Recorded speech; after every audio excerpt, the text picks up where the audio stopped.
Few American cities have been as closely linked to the heritage of America's westward moving past than has Dodge City, Kansas. Around Dodge City and in the territory on west, there's just one way to handle the killers and the spoilers, and that's with a U.S. Marshal and the smell of gun smoke.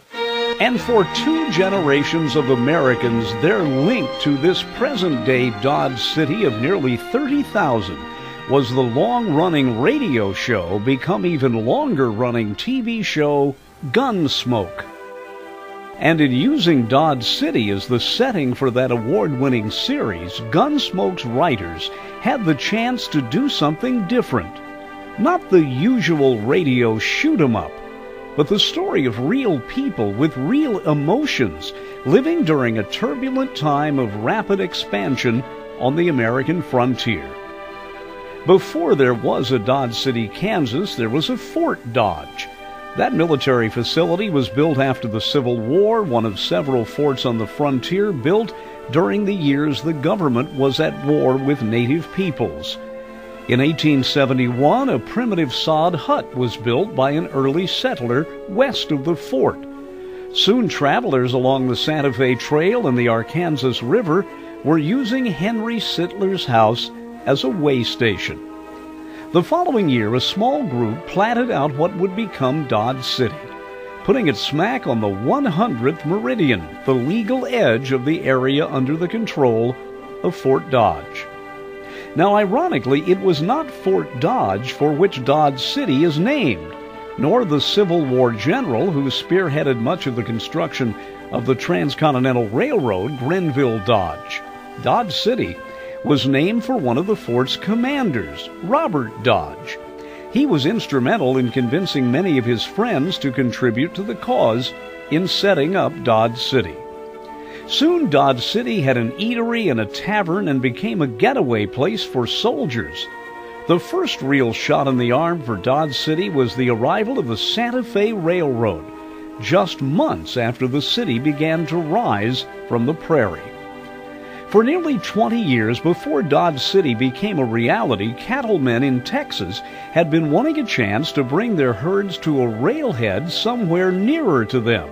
The Santa Fe was essentially a southern route, and Dodge City was only 250 miles from Amarillo, a distance that most ranchers thought was doable in driving a herd to get to the new rail line.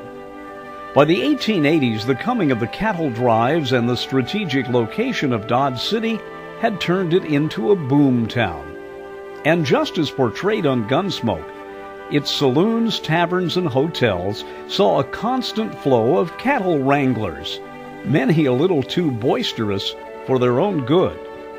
Ironically, it would neither be Marshal Dillon nor any other lawman, including Wyatt Earp and Bat Masterson, who would finally quiet down the town. It would take a veterinary quarantine of the area to keep a Texas livestock disease out of Kansas that would nearly overnight return Dodge City to its status as a sleepy railroad town. Over the years, Dodge City would slowly emerge as a trading center for a large area of Kansas. Today, its primary industries are still cattle-related, Cargill and National Beef.